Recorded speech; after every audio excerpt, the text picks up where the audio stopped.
देखिए आज के इस वीडियो में ये बात करते हैं कि आखिर कुत्तों के लिए कानूनी हक क्या है। जैसे कि अगर किसी की कुत्ते ने किसी दूसरे व्यक्ति को काट लेता है तो ऐसे में उस कुत्ते के मालिक को 2 साल की सजा हो सकती है और अगर आप यहाँ पर कुत्ते को मारते हैं तो आपको यहाँ पर 6 महीने की सजा हो सकती है। अब ऐसे ही कुत्ते एवं जानवरों के लिए कुछ नए नियम कानून को लाया गया है जिसे हम आज के इस वीडियो में जानेंगे, जिसे आपको जानना बहुत ज्यादा जरूरी है। इसलिए आप वीडियो को बिल्कुल भी स्किप मत कीजिएगा, वीडियो को पूरा जरूर देखिएगा। तो चलिए हम वीडियो को शुरू करते हैं। और यहाँ पर हम आपको एक और बात बताना चाहते हैं कि अगर आप ऐसे ही दैनिक जीवन से जुड़ी जानकारी जानना चाहते हैं तो आप हमारे चैनल को सब्सक्राइब जरूर कीजिएगा, क्योंकि यहाँ पर आपको हर दिन कुछ नया सीखने को मिलता है। सबसे पहले ये समझते हैं कि पशुओं के प्रति क्रूरता अधिनियम क्या कहलाता है। देखिए ये अधिनियम लाया गया था 1960 में। इस अधिनियम के साथ ये कहा गया है कि अगर परिवहन के दौरान किसी भी जानवर को किसी भी तरीके से नुकसान होता है तो ये कानूनी अपराध है। जैसे कि मान के चलिए परिवहन में, जैसे कि मान के चलिए एक जगह से दूसरे जगह कुत्ते या तो आप जानवर को ले जा रहे हैं तो उस समय आप ये बात का ध्यान रखें कि उस जानवर को किसी भी तरीके से परेशानी न हो, यानी कि आप उसे बांध करके नहीं ले जा सकते। देख सकते हैं यहाँ पर लिखा गया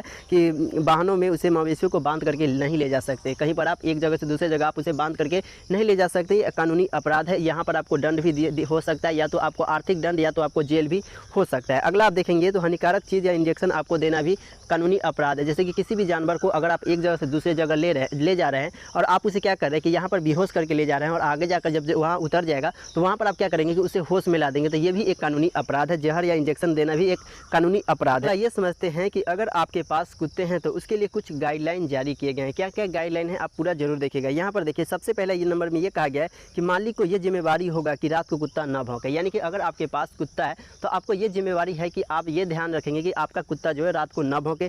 दूसरा आप देखेंगे तो यहाँ पर क्या है कि कुत्तों को हेल्थ और साफ का जरूरी मतलब कि ध्यान रखना आपकी ज़रूरी है। यानी कि किसी भी तरीके से कुत्ते को आपको साफ तरीके से रखना है, उसे किसी भी तरीके से वो गंदगी फैलाए तो या आपको यहाँ पर रोकना है। अगला आपको देख रखते हैं कि पड़ोसी की नींद में खलल नहीं होनी चाहिए।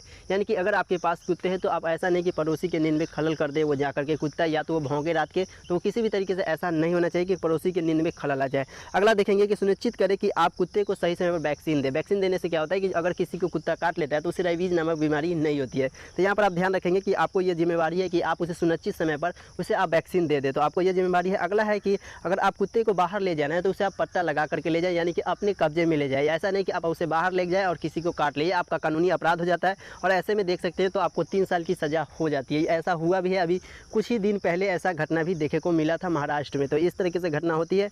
अगला आप देखेंगे अपार्टमेंट या लिफ्ट में, जैसे कि अगर आप मॉल में जाते हैं तो वहाँ पर आप लिफ्ट में उस कुत्ते को भी ले जा सकते हैं, यानी कि उसके लिए अलग से सुविधा बनाया जाता है, वहाँ पर आप उसे ले जा सकते हैं। यानी कि अपार्टमेंट या मतलब कि अगर आप यहाँ पर लिखा गया कि अपार्टमेंट में जो लिफ्ट होता है उसमें आप कुत्ते को भी ले जा सकते हैं। अगला देख रहे हैं कि पब्लिक प्लेस को गंदा ना करें। यानी कि अगर आप कहीं पर जा रहे हैं पब्लिक प्लेस में और आप कुत्ते को ले जा रहे हैं तो वहाँ पर आप ये बात का ध्यान रखेंगे कि वहाँ पर वो कुत्ता किसी भी तरीके से गंदगी ना फैलाए, यानी कि आपकी कुत्ता जो है सुसु पट्टी ना करे। अगर यहाँ पर ये कुत्ता सुसु पट्टी करते हैं तो ये आपकी जिम्मेवारी होती है, उसे आप साफ कर दें।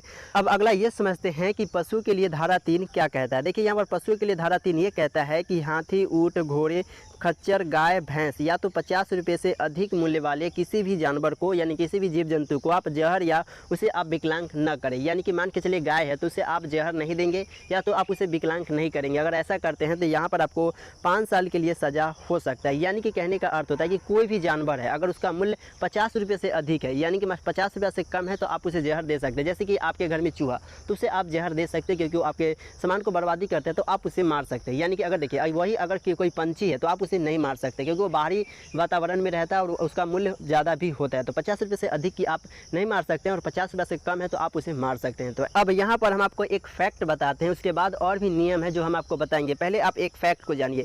यहाँ पर क्या होता है कि जो कुत्ते होते हैं वो ज़्यादातर पुरुषों को काटते हैं।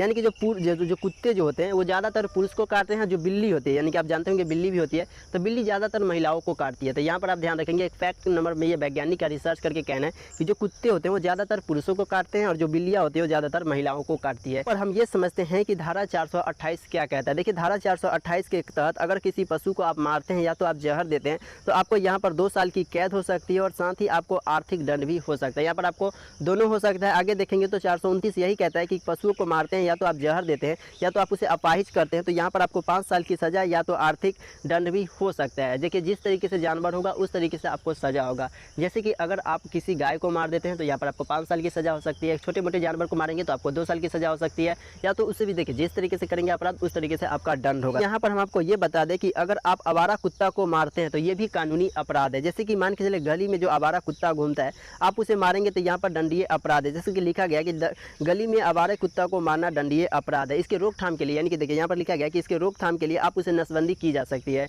यानी कि आप उसे क्या करेंगे कि नसबंदी करवा सकते हैं, लेकिन आप उसे मारेंगे तो ये दंडनीय अपराध है। नसबंदी के बाद वापस उसे गली में छोड़ दिया जाएगा, यानी कि जिस गली से उस कुत्ता को ले जा करके नसबंदी किया जाएगा वापस उसी गली में छोड़ा जाएगा। ऐसा नहीं कि आप उसे दूसरी गली में छोड़ देंगे तो उसी गली में वापस वो आ जाएगा। तो यहाँ आपको आवारा कुत्ता परेशान कर रहा है तो आप जा करके पास के थाने में शिकायत कर सकते हैं। तो ये थे कुत्ते के कुछ गाइडलाइन, कुछ नियम कानून। तो उम्मीद है कि ये सब बातें आपको समझ में आई होगी। और हाँ, अगर आप ऐसे दैनिक जीवन से जुड़ी जानकारी जानना चाहते हैं तो आप चैनल को सब्सक्राइब जरूर कीजिएगा। तो बस आज के लिए इतना ही, मिलेंगे एक नेक्स्ट वीडियो में एक नई जानकारी के साथ। तब तक के लिए जय हिंद।